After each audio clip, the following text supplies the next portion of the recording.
había una santa convocación que mandaba a Dios descansar y cayó precisamente en el día que Cristo fue crucificado.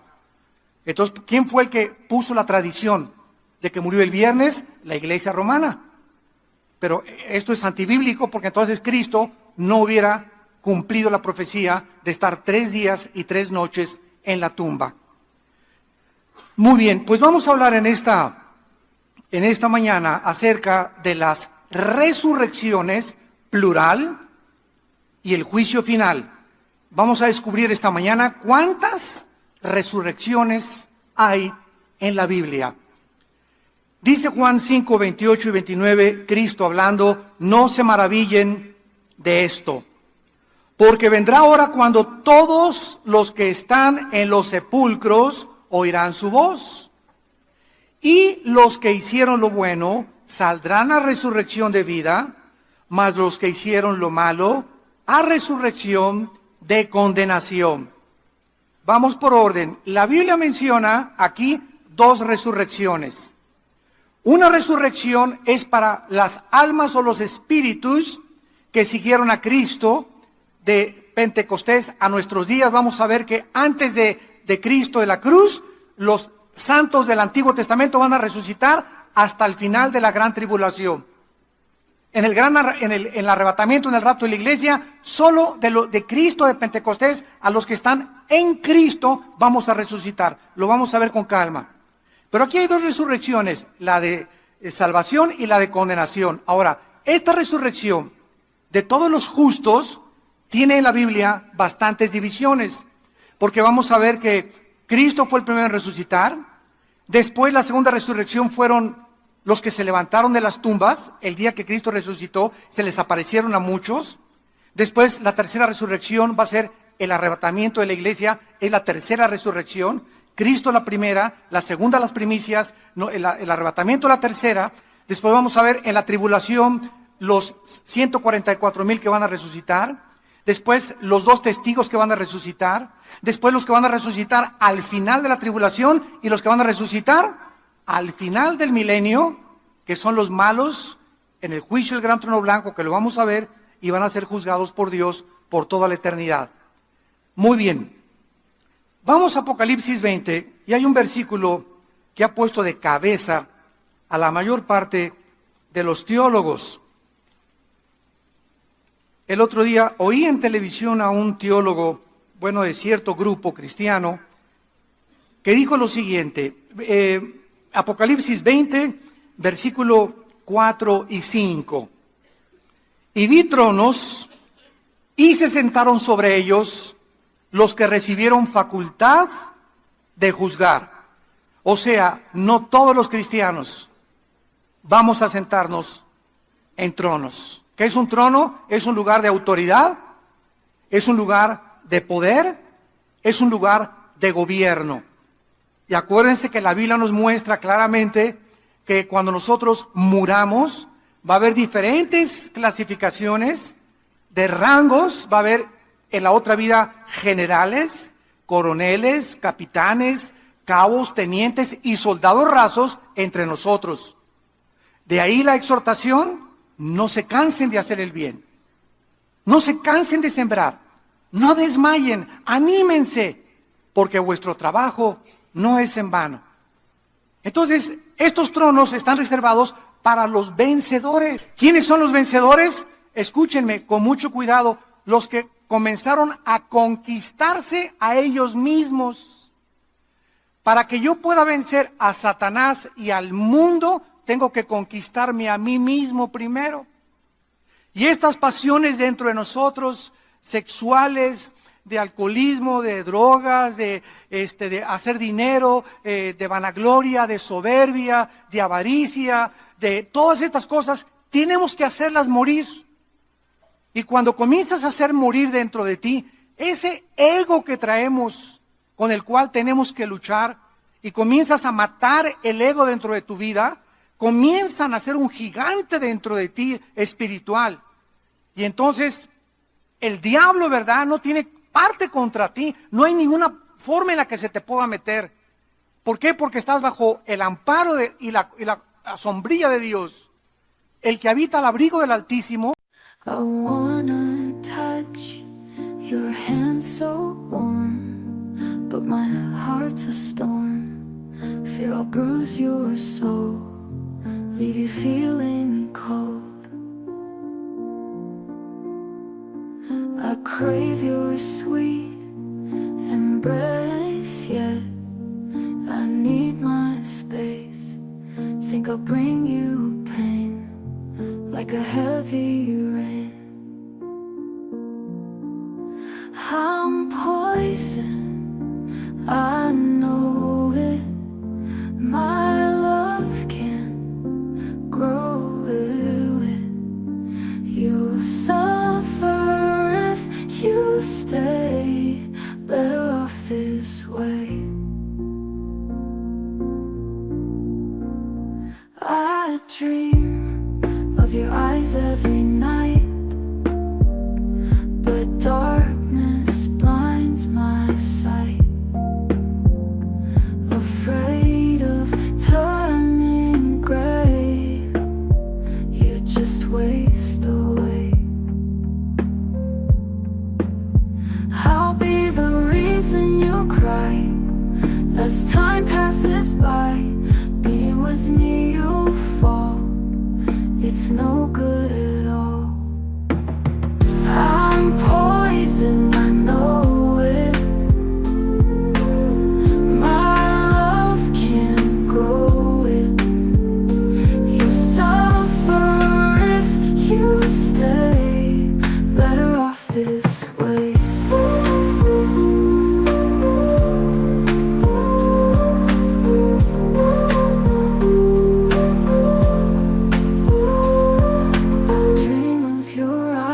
Every night, but darkness blinds my sight.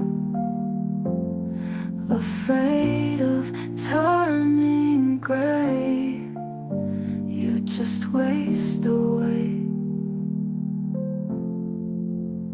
I'll be the reason you cry as time passes by. Being with me you fall, it's no good at all.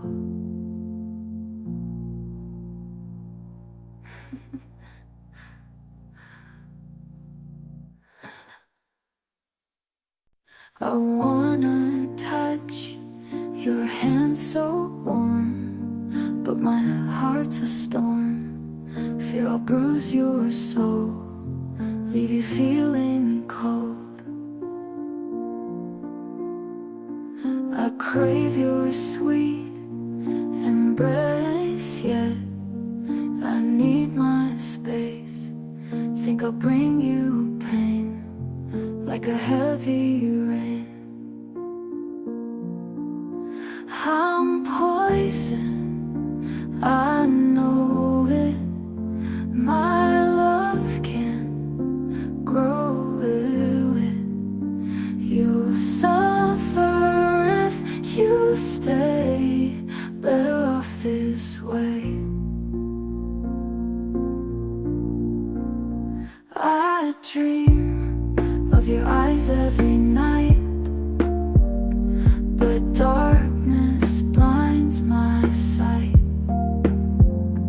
Afraid of turning gray, you just waste away. I'll be the reason you cry as time passes by. Being with me you'll fall, it's no good at all. I'm poison, I know it. My love can't grow it. You suffer if you stay, better off this way.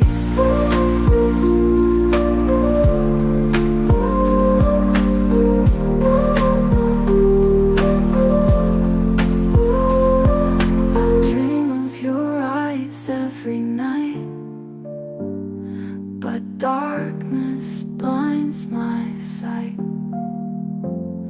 Afraid of turning gray, you just just waste away. I'll be the reason you cry as time passes by. Being with me you fall. It's no good at all.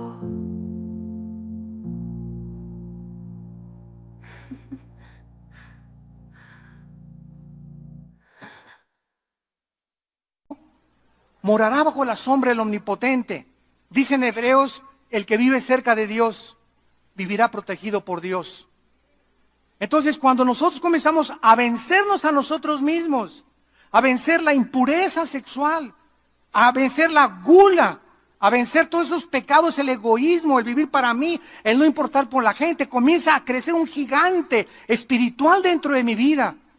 Cristo comienza a manifestar y usar nuestro cuerpo a través de nosotros, y entonces tenemos victoria contra Satanás, y el mundo ya no nos atrae.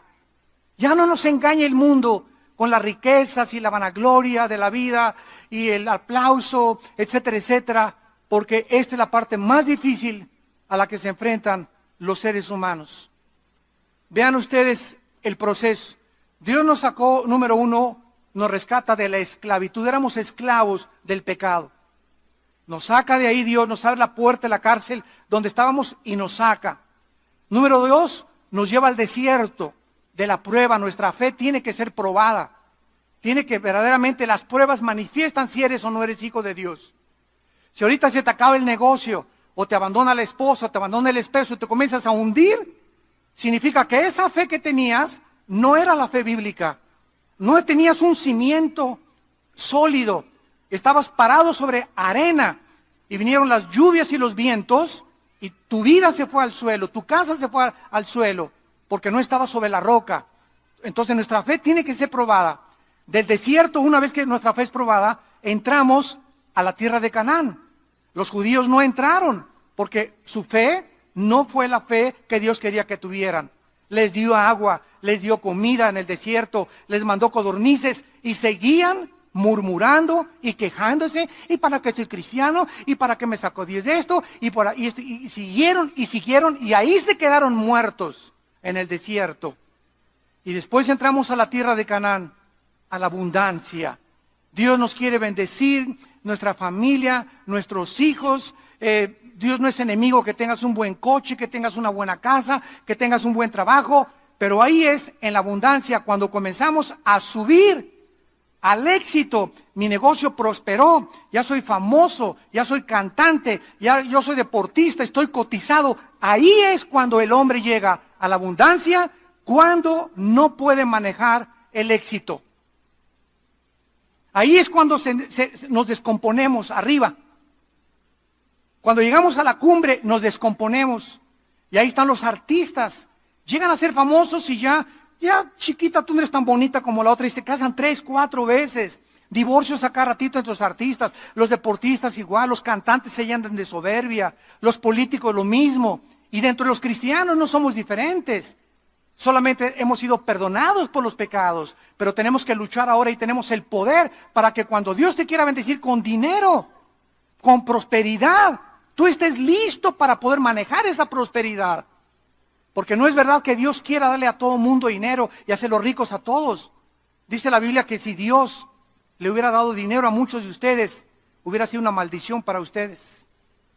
Porque si cuando viene el dinero y la bendición de Dios, tú no tienes el carácter para manejar el dinero, desperdicias el dinero en cosas vanas y superfluas. Pero cuando estás manejado por Dios y con la sabiduría de Dios y con la fortaleza de Dios, y Dios bendice porque nos quiere bendecir, ese dinero lo vas a usar para propagar el Evangelio de Cristo. Lo vas a usar para el reino de Dios. Y Dios no te va a quitar que vivas con $500,000 mientras le entregues otro $500,000 a la obra de Dios. Dios no te va a quitar si ganas 2 millones de pesos, que no, Dios solamente te pide 15, 20, 30% de lo que está en tu corazón. ¿Para qué? Para que no te hagas avaro ni pongas el dinero como un ídolo. Entonces, mientras eso no sean ídolos, Dios nos sigue bendiciendo. Y por eso muchos de ustedes, amados santos de Dios, se quejan. Ay, ya viste ese hermano, se compró un carro nuevo, y ya viste la hermana, hasta de China poblana anda vestida. Y ya viste, hermano, la casa tan bonita que tiene. Y tal vez esas personas son personas que son generosas con Dios. Y por eso Dios las está bendiciendo. ¿Quiénes son los que quejan? Los que nunca dan.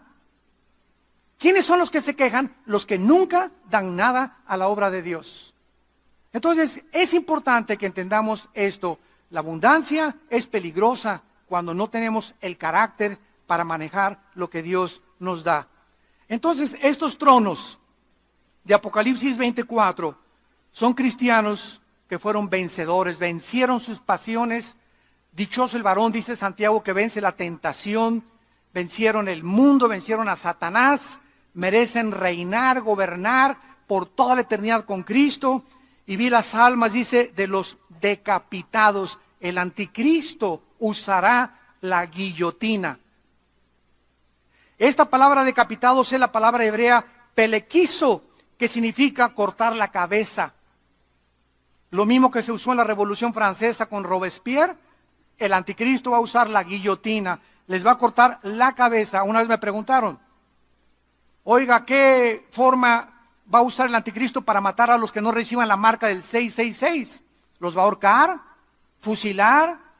¿Les va a inyectar una inyección letal? No, la Biblia dice, les va a cortar la cabeza. La guillotina se va a volver a poner de moda. Y actualmente estamos viendo ya que muchos grupos están usando, ¿verdad?, la guillotina, o sea, el hacha o lo que sea, y por todos lados estamos viendo ya descabezados, ¿verdad?, por todos lados. Ya gente descabezada, ya los criminales están quitando la cabeza a muchas personas. Entonces, las personas que se nieguen a recibir la marca van a ser decapitados por causa del testimonio de Jesús. Los que no habían adorado a la bestia ni su imagen y no recibieron la marca en su frente ni en sus manos, y vivieron y reinaron con Cristo 1000 años. Pero lo que nos atañe es el versículo 6, 5 y 6. Pero los otros muertos, ¿cuáles otros muertos?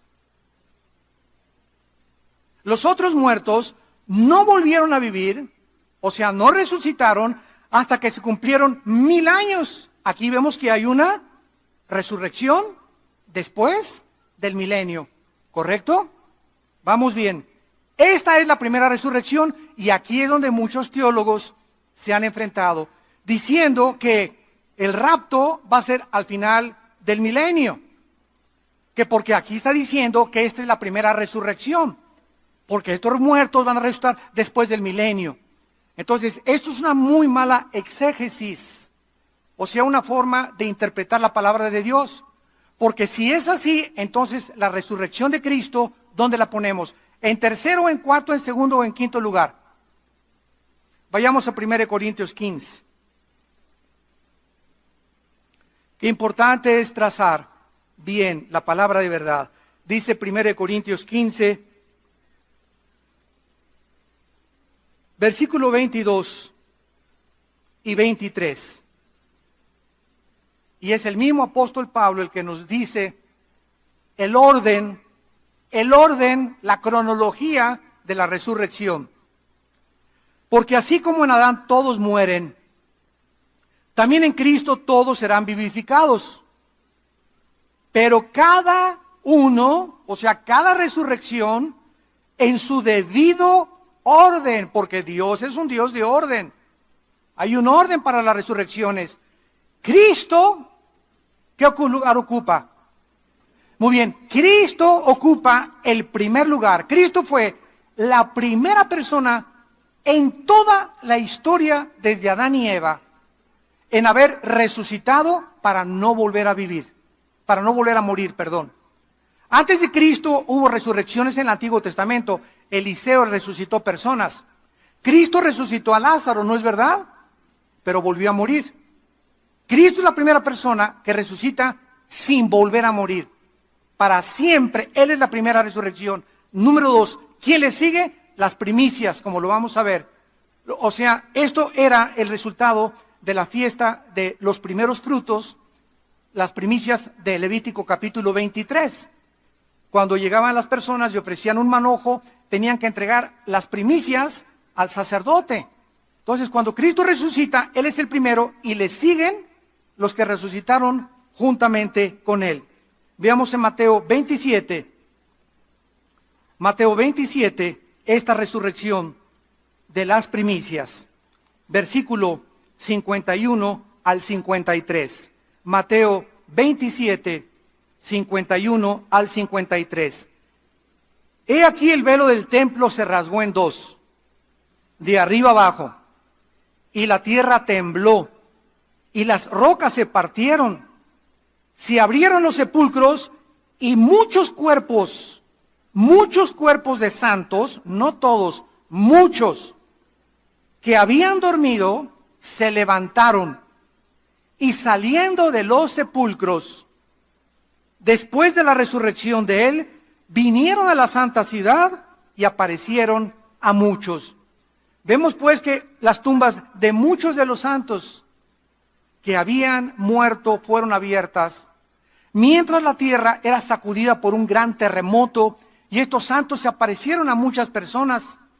En 1 Corintios 15 dice que se aparecieron Cristo, más de 500 personas.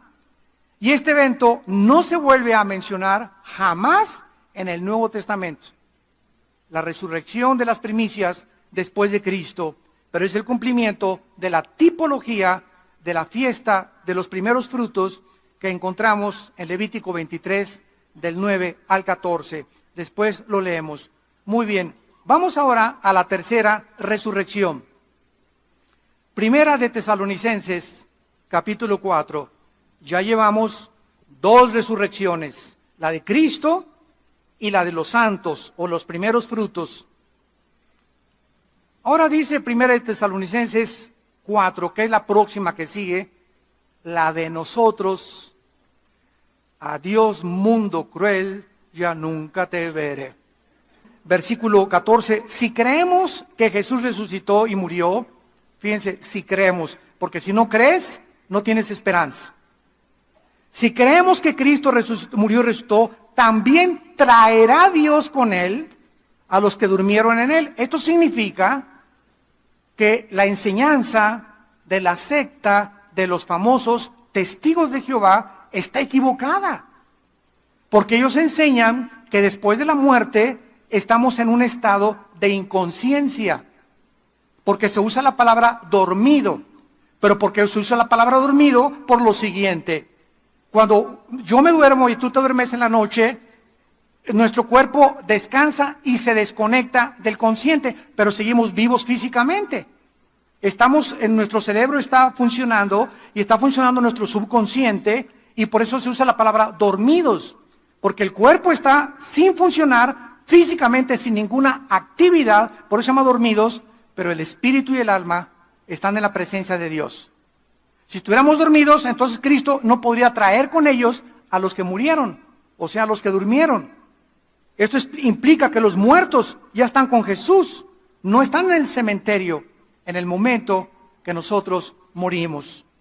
Por lo cual les decimos esto en palabra del Señor: que nosotros que vivimos, que habremos quedado hasta la venida del Señor, no precederemos a los que durmieron, porque el Señor mismo, con voz de mando, con voz de arcángel y con trompeta de Dios, descenderá del cielo, y los muertos en Cristo.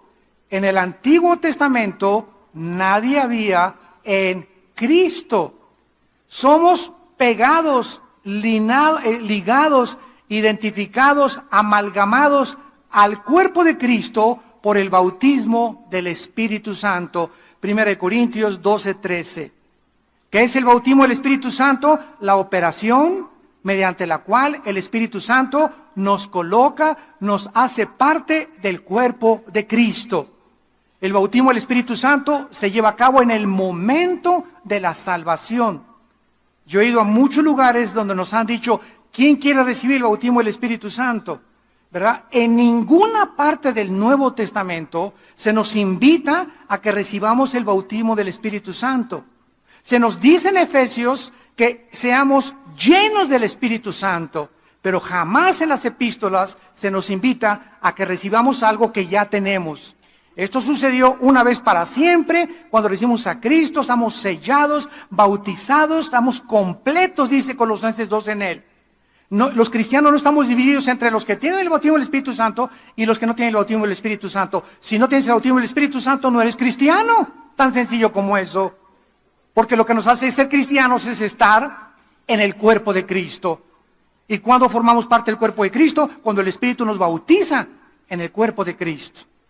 Pero tantas cosas, ¿verdad?, que se manejan por no conocer la palabra ni trazar bien la palabra de verdad. Veamos qué está sucediendo aquí. Versículo 17. Luego nosotros, los que vivimos, o sea, somos esta generación tal vez, los que hayamos quedado, seremos, la palabra es arpazo, con Z, arpazo, que significa ser sacado del medio súbitamente o con fuerza. Arpazo es esto, es la palabra que se usa también para el secuestro. Cuando agarras a alguien y la jalas y la escondes. Entonces, súbitamente, millones de personas en el mundo vamos a ser sacados, arrebatados, por eso se usa, con fuerza, ¿verdad? Con el poder de Dios, vámonos. Y aquí se queda el traje, los zapatos, todo tu reloj, tu anillo de casado, la cartera que traías, se queda todo aquí, totalmente en el suelo. Salimos de nuestro cuerpo y mientras vamos saliendo de nuestro cuerpo va siendo transformado, lo vamos a ver, a la semejanza del cuerpo de Cristo que Él resucitó. Va a ser igualito nuestro cuerpo al de Cristo. Vamos a verlo.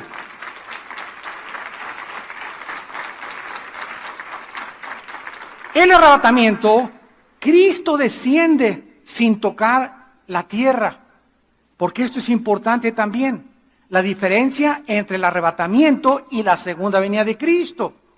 Muchos enseñan que la segunda venida es el arrebatamiento y también la segunda venida, y hay un intermedio de 7 años que se llama la gran tribulación entre el arrebatamiento y la segunda venida de Cristo. ¿Por qué? Porque cuando venga Cristo por nosotros no toca la tierra. Dice la Biblia que el Señor estará en el aire para recibir al Señor en las nubes, en el aire. Él no pone los pies cuando venga por nosotros. Hasta la segunda venida, Zacarías capítulo 14, se para en el monte de los olivos, pero viene con nosotros, ya con cuerpos resucitados para establecer su reino y vencer al anticristo. Pero en el arrebatamiento, Cristo viene por nosotros. ¿Y por qué hay una diferencia entre el arrebatamiento y la segunda venida? Escuchen, no hay ninguna señal para el arrebatamiento. Se llama inminencia. Y para la segunda venida hay muchas señales. El sol se oscurecerá, la luna se pondrá como sangre, verán la señal del Hijo de Dios. Y si nosotros no somos arrebatados antes de la tribulación y conocemos al anticristo, solamente tenemos que comenzar a contar 3 años y medio para que venga Cristo. Entonces ya no viene como ladrón en la noche. Simples verdades, ¿verdad? Y Cristo dice, vendré como ladrón en la noche. ¿A quiénes? A los cristianos. Cuando menos nos demos cuenta, por eso dice, vigilen y estén listos. Porque como ladrón en la noche puedo venir como las vírgenes, que vino el esposo y 5 no tenían aceite en sus lámparas. Entonces, en la segunda venida no viene como ladrón en la noche. No viene intempestivamente. Va a haber señales en el cielo, en la luna, y va a aparecer Cristo en las nubes. Pero en el arrebatamiento no hay señales. Viene como ladrón en la noche, a la hora que no sabemos. En la segunda venida, los que vivan en la tribulación van a saber, después de que el anticristo viole el tratado, que van a pasar 3 años y medio para la venida de Jesucristo. Si fuera así, entonces sabríamos cuándo venía Cristo y ya no tendríamos que vigilar porque sabríamos cuándo viene. Sencillo, mi querido Watson. Así le decía Sherlock Holmes, famoso detective, a su discípulo. Muy bien. Ahora veamos en Filipenses capítulo 3. La verdad que acabamos de enunciar. El cuerpo de nosotros, cuando resucitemos, porque pues ahorita a todos les debe interesar esto, ¿verdad? Me voy a parecer a Batman, o a He-Man, o a John Travolta, o a quién, ¿verdad? ¿Cómo será mi cuerpo? Nos vamos a reconocer, tendremos las mismas características. Ahorita en el tercer servicio voy a hablar de eso, el intermedio entre la muerte y la resurrección. ¿De qué forma hay un cuerpo Si ahorita te mueres, por ejemplo, te mueres hoy en la noche, te petateas hoy en la noche, cuelgas los tenis hoy en la noche, ¿qué cuerpo tienes al subir al cielo? Porque todavía no viene Cristo, o sea, la resurrección es hasta el rapto, ¿correcto? Entonces, antes del rapto, ¿qué cuerpo tienen ahorita los que han muerto en Cristo? De la cruz a nuestros días. En el tercer servicio lo voy a explicar. Vamos a ver ahorita el cuerpo que nos atañe ahorita. Dice en Filipenses 3, 20 y 21. Nuestra ciudadanía, Filipenses 3, 20 y 21, está en los cielos. De donde también estamos esperándolo, al Salvador, al Señor Jesucristo, el cual transformará.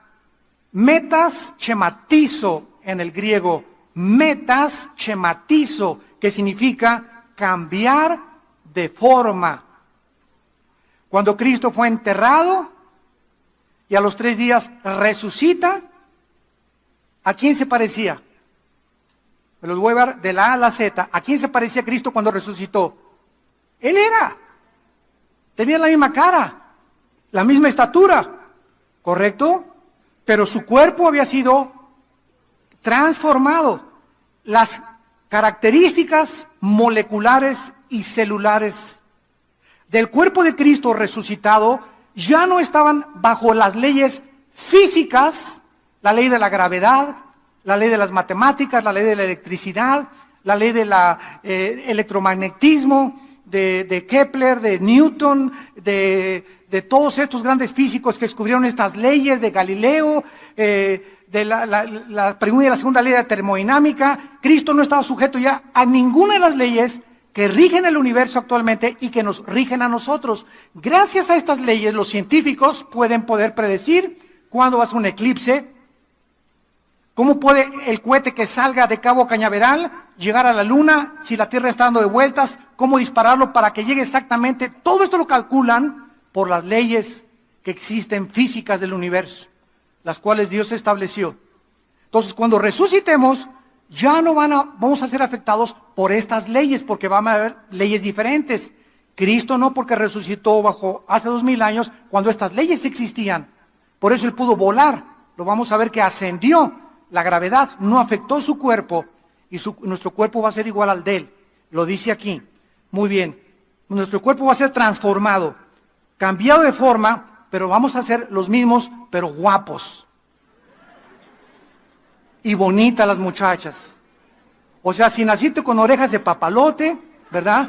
Vas a tener ya orejas, si naciste con una nariz, o sea, pero nos vamos a hacer nosotros, pero ya bien hechos.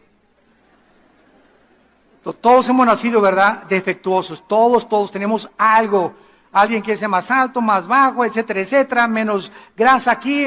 Pero vamos a ser nosotros con el cuerpo como lo vamos a ver. Cuando Samuel fue sacado por Saúl, ¿se acuerdan? En segunda de Samuel, cuando fue sacado del Sheol, ¿se acuerdan que salió de la tumba y espantó al rey Saúl? Pero Saúl reconoció que era Samuel, porque antes de la cruz los cuerpos no habían sido cambiados, estaban en el Sheol con el mismo cuerpo con el que habían muerto, pero con un cuerpo que no estaba sujeto a la destrucción. Ya no estaba afectando la segunda ley de la termodinámica a los cuerpos que estaban en el Sheol. Y los cuerpos que están ahorita en el infierno eres tú. Si vas al infierno en la noche, vas a estar tú ahí en el infierno, pero tu cuerpo va a ser el mismo, pero indestructible. No resucitado, pero si no te quemarías. Y dice la Biblia que los que están en el infierno ya están ahorita quemándose, o están sufriendo el dolor como si una llama lo estuviera ardiendo en ellos y van a tener sed. Entonces, esto nos habla, ¿verdad?, de los diferentes cuerpos. Qué interesante que hay antes de la cruz, después de la cruz y el estado intermedio entre la muerte y la resurrección. Ahora dice el versículo 21, el cual transformará el cuerpo, y se le llama de la humillación nuestra, para que sea semejante al cuerpo de la gloria suya, por el poder con el cual puede también sujetar a sí mismo todas las cosas. La palabra semejante es ginomai en el griego. Ginomai, que significa hecho o hecho de la misma forma. para que sea igual o hecho nuestro cuerpo a las mismas características del cuerpo de Cristo cuando resucitó. Cuando resucitó Cristo, ¿tenía sangre? Oigan, contesten pronto, no le saquen. Claro que no, su sangre, la vida de la carne está en la sangre. Su sangre fue completamente, cuando le atravesaron la lanza, dice Juan, vi una gota de agua mezclada con sangre. Los cardiólogos de la época moderna dicen que cuando la gota se mezcla de sangre con el agua es por muerte de rotura del pericardio. O sea que cuando el soldado le atravesó el centurión el costado a Cristo, su pericardio estaba roto. Y por eso salió esa agua con sangre. Y eso nos explica de qué murió Cristo. ¿De qué murió Cristo? Pregunta de los 64,000 pesos. No murió desangrado porque murió antes. No murió de asfixia, que regularmente morían los crucificados. La laringe, ¿verdad? y la faringe eran presionadas por el cuerpo, o morían crucificados y les rompían los huesos para que se colgara el cuerpo y se asfixiaran los condenados o las víctimas a la crucifixión. Pero a Cristo no le rompieron las piernas. Y Cristo duró de las 12 del día, que lo crucificaron, a las 3 de la tarde en la cruz. Y a las 3 en punto murió. Y la Biblia nos muestra en el Salmo 22 que su corazón se le deshizo como la cera. Cristo murió de dolor. Fue tan grande el dolor cuando nuestros pecados, tus pecados y mis pecados, fueron puestos sobre su cuerpo en el santo y hecho más sublime que los cielos, que no soportó Cristo el dolor moral. O sea, Cristo muere y se le rompe el corazón del dolor por nosotros. Nuestros pecados le quitan la vida al Hijo de Dios. Los judíos y los romanos eran instrumentos, pero fue el pecado lo que hizo que Cristo muriera en nuestro lugar. Entonces Cristo cuando nace ya no tenía sangre. Número 2, ¿comió barbacoa o tacos al pastor? ¿Qué comió Cristo cuando resucitó? Miel y pescado. Dándonos a entender, qué interesante que han descubierto que la miel es la única sustancia que no se puede contaminar. No hay nada a la miel, ni bacteria, ni microbio que se le pueda meter a la miel. Es una sustancia tan preciosa, tiene tantos antioxidantes y tantas minerales y vitaminas, la miel de abeja pura, del panal de la abeja, ¿verdad? Que por eso, en lugar de echarle azúcar a tu café, ponle miel y vas a durar mucho tiempo. Entonces Cristo come miel y come pescado, porque el pescado es el alimento. Ahora han descubierto el famoso omega 3, omega 2, omega 5, que las personas que toman 2 chochos de omega 3 tienen 60% de menos de probabilidades de morir de un ataque cardíaco. El omega 3. Vea, vete a Walmart a comprar omega 3. No tenía sangre, no vamos a tener sangre nosotros. ¿Vamos a comer? Vamos a comer. Y la Biblia lo dice en Isaías 65, que vamos a comer en el milenio puras frutas y legumbres. Número 3, Cristo se aparece a los discípulos cuando estaban en un cuarto cerrado y atraviesa la pared.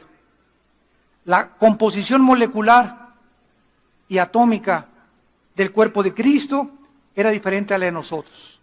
Ahorita yo agarro la mano y le hago así a este púlpito y me la lastimo, porque los átomos de los que está formado este púlpito están mucho más cerrados que los átomos de mi mano, y por eso me encuentro con algo sólido. El cuerpo de Cristo atravesó la pared.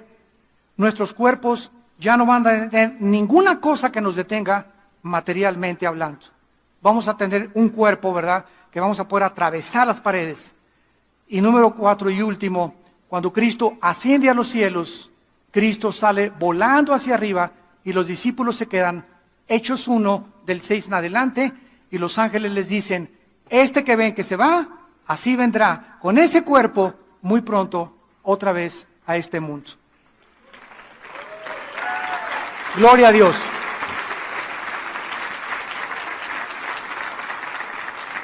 No sé cuántos de ustedes hayan soñado con volar. Muchas manos levantan.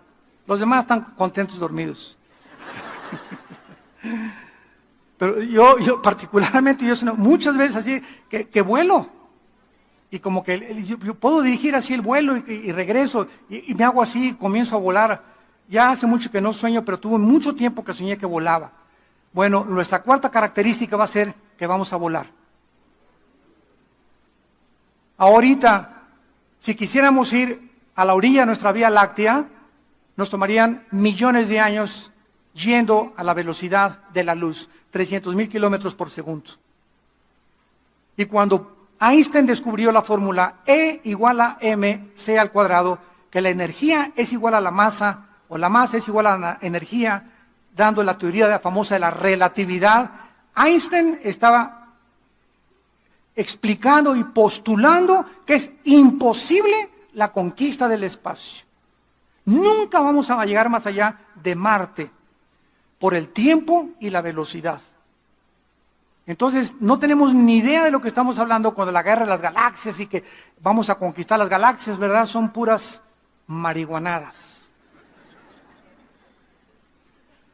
Vamos a la cuarta resurrección, Apocalipsis capítulo 11. ¿Y tú que te quieres quedar en este mundo? ¿Qué es lo que Cristo vino a hacer, amados santos de Dios? Nos vino a quitar el temor de la muerte. ¿Qué vino Cristo a hacer? A quitarnos el temor de morir. Hebreos 2, 14 y 15. Por cuanto los hijos participaron de carne y de sangre, Él también participó de lo mismo. Tomó un cuerpo como el de nosotros. Para poder, ¿verdad?, librar a todos los que estaban temerosos de morir. Éramos esclavos por el miedo a la muerte. Y Cristo viene y con el Evangelio rompe el misterio de la muerte y nos dice: yo soy la resurrección y la vida. Y así como yo resucité y me les aparecía a más de 500 y he aquí que vivo por los siglos de los siglos, esta vida es cortísima, cortísima la vida que tenemos. Y dice Pablo, si a mí alguien me preguntara, Filipenses capítulo 1, ¿qué prefieres, Pablo, vivir o morir? Qué pregunta más tremenda, ¿eh? ¿Qué contesta Pablo? Bueno, se queda pensando, y creo que no lo pensó demasiado. Vivir, sí es para Cristo, pero morir es ganancia. Y por eso la Biblia está llena, dichosos los que mueren en el Señor. Y sí le lloramos a la mamá, lloramos a la esposa, al hijo y lo que tú quieras, ¿verdad? Pero va acompañado con un gozo, que vamos a volver a ver a nuestros seres queridos, que unos se adelantan, unos van por delante de nosotros, ahí vamos todos detrás, todos ahí vamos, en filita india, a la tumba. Y de repente todo se acabó, tus sueños, tus ambiciones, tu vanagloria, tu pecado, todo lo que hiciste se acabó para siempre. Tenemos una corta vida para invertirla en el reino de Dios, en vivir para el Señor, en ganar las almas, en hacerle bien al prójimo y vivir para los demás, porque nuestro trabajo va a ser recompensado. En la cuarta resurrección, en Apocalipsis 11, dice el versículo 7, que habla de los dos testigos que se van a levantar al final de la tribulación. Unos dicen que son Moisés y Elías. Es posible por los milagros que se repiten que van a hacer, pero en fin, cuando hayan acabado su testimonio, o sea, los dos testigos, la bestia que sube del abismo hará guerra contra ellos y los vencerá y los matará. ¿De dónde va a salir el anticristo?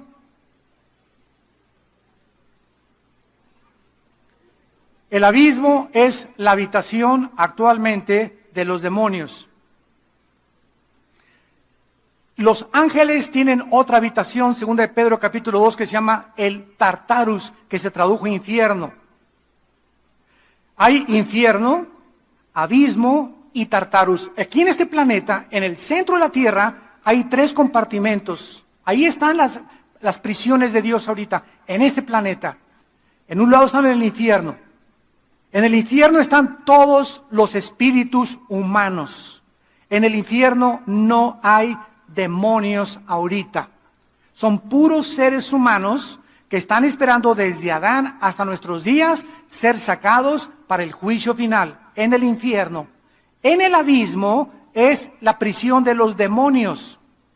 Cuando Cristo comenzó a sacar demonios, ¿se acuerdan que le dijeron los demonios a Cristo? No nos mandes al abismo. Y se metieron a unos puercos y mataron a los puercos.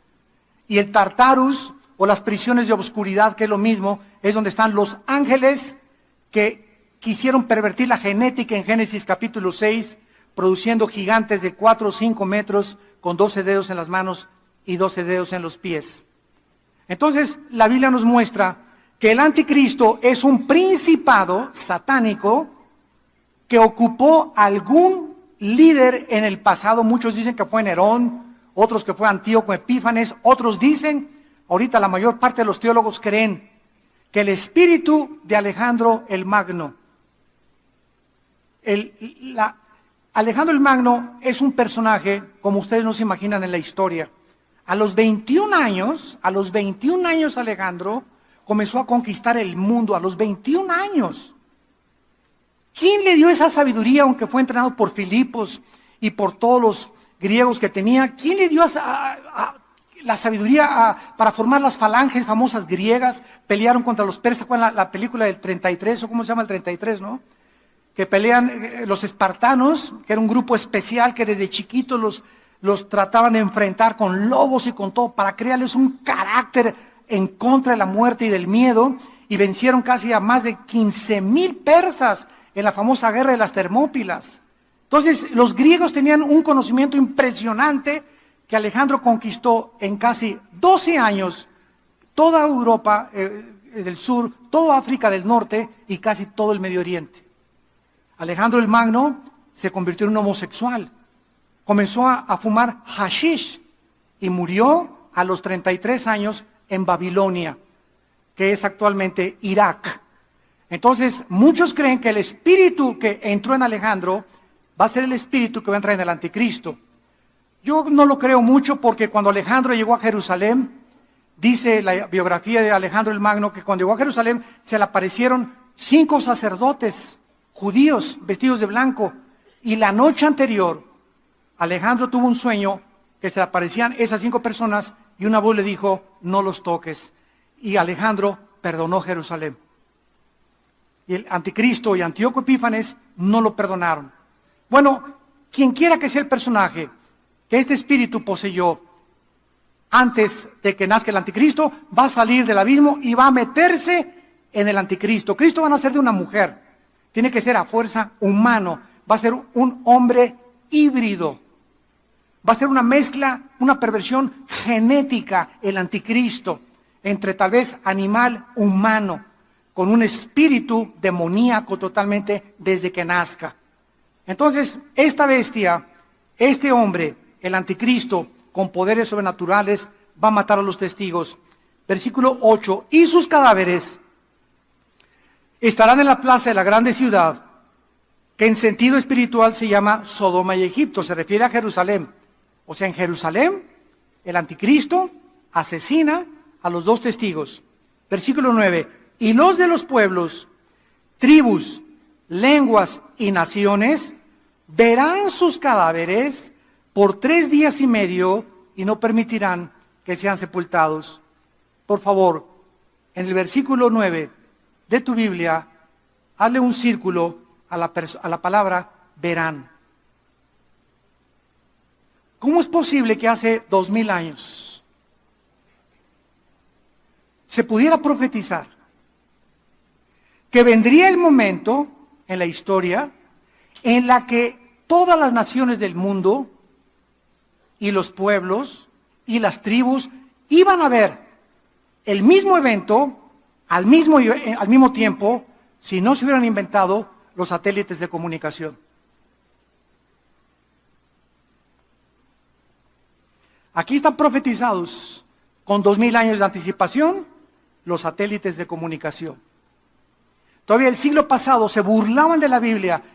Mira nada más, aquí está diciendo que todo el mundo va a ver al mismo tiempo la muerte de los 2 testigos. Y ahorita prende la televisión y en CNN ya está la guerra de Corea, ya está la guerra de aquí, la muerte, la coronación del Papa, el evento que querramos, lo estamos viendo en todas las naciones del mundo, que casi somos 200 naciones, el mismo evento al mismo tiempo, gracias a que en 1957 se aventó por primera vez el satélite Sputnik por los rusos. Y ahorita hay cientos de satélites que están transmitiendo continuamente en una órbita geocéntrica alrededor del Ecuador las transmisiones de lo que pasa en el mundo entero. Aquí está en la Biblia, antes que la ciencia lo descubriera. Señores ateos, se eduquen.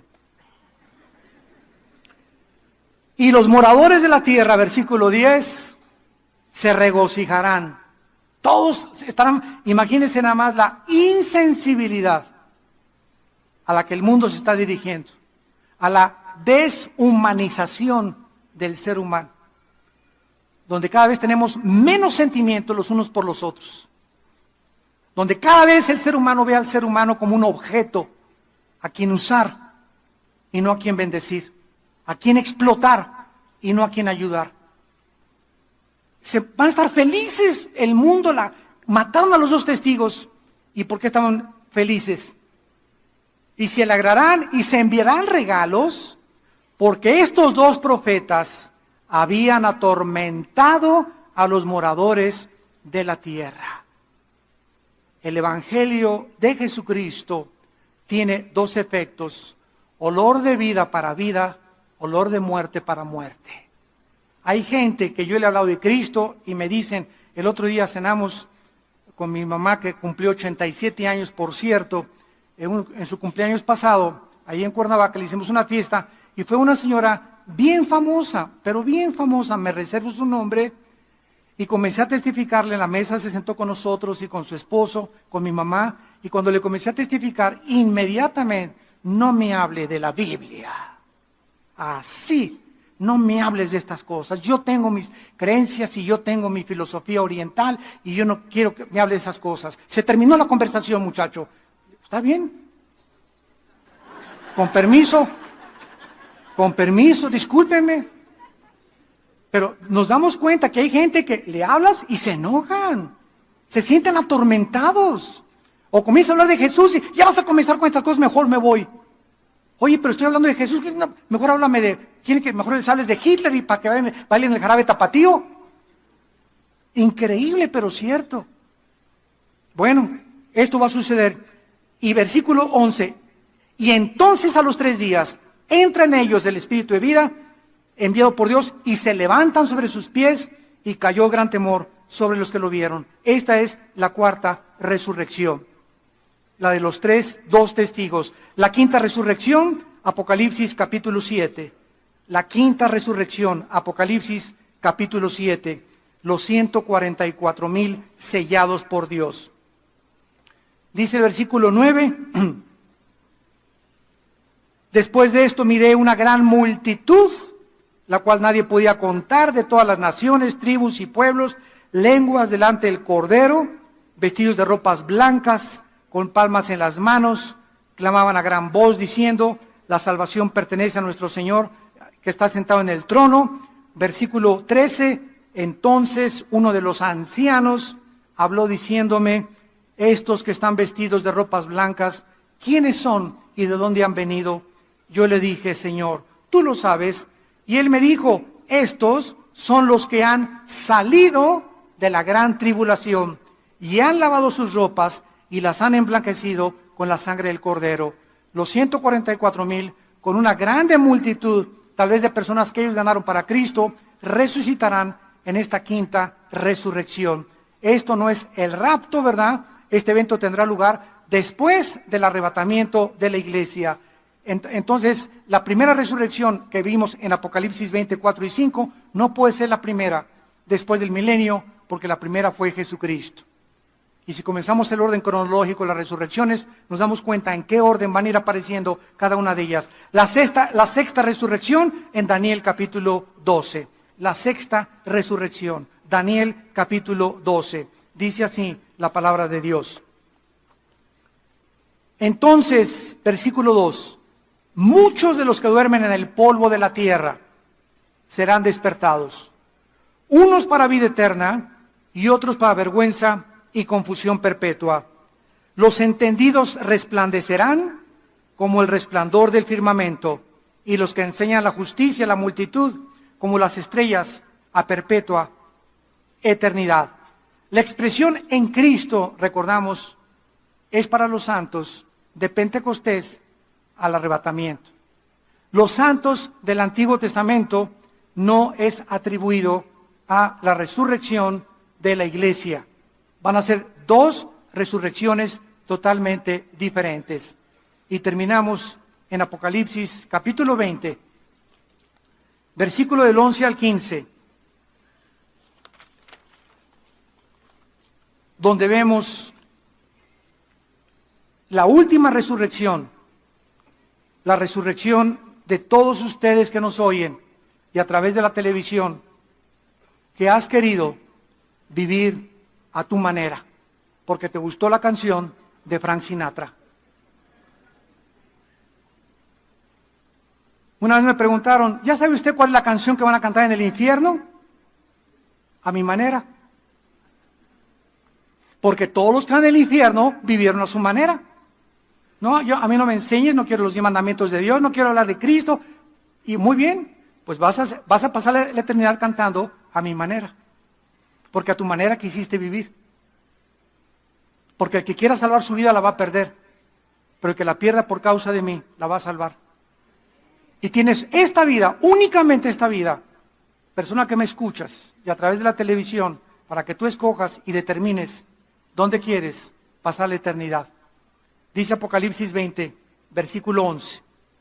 Vi un gran trono blanco y al que estaba sentado en él, de delante del cual huyeron la tierra y el cielo, y ningún lugar se encontró para ellos.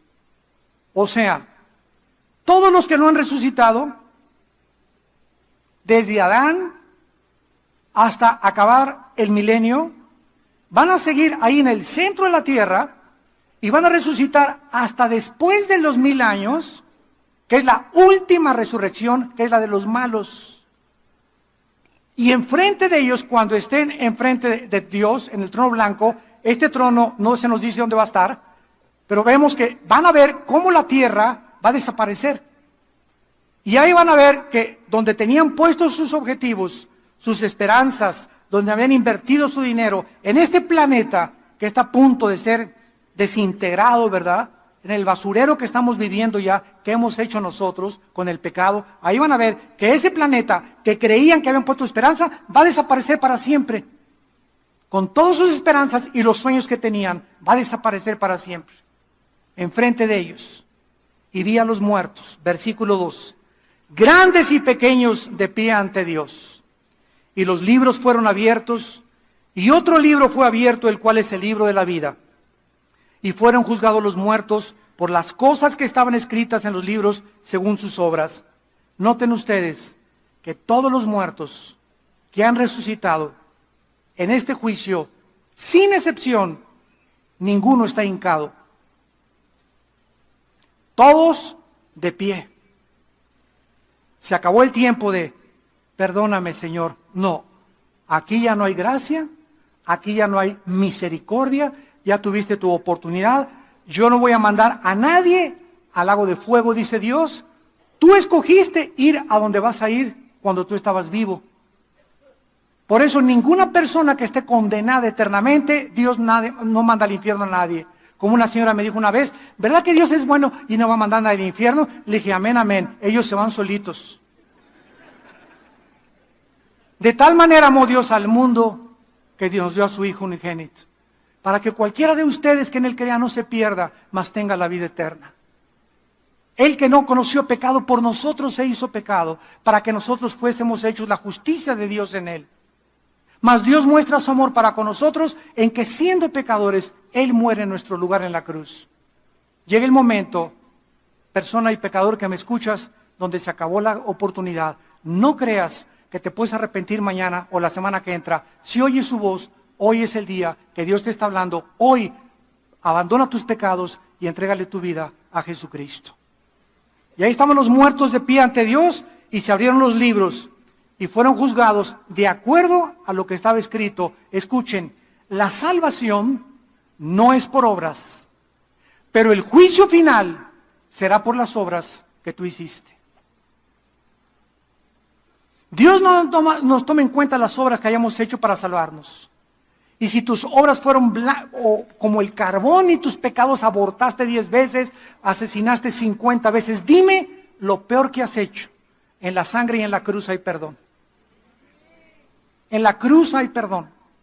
Pero cuando tú te mueras, las obras malas que hiciste, tus pensamientos y todo serán contados para tu condenación eterna.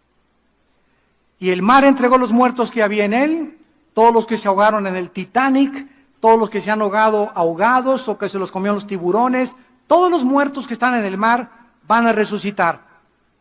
Todos los que están en la tumba, la muerte y el Hades, van a resucitar. Y fueron juzgados según sus obras. Y la muerte y el infierno, o el Hades, fueron lanzados al lago de fuego. Esta es la muerte segunda,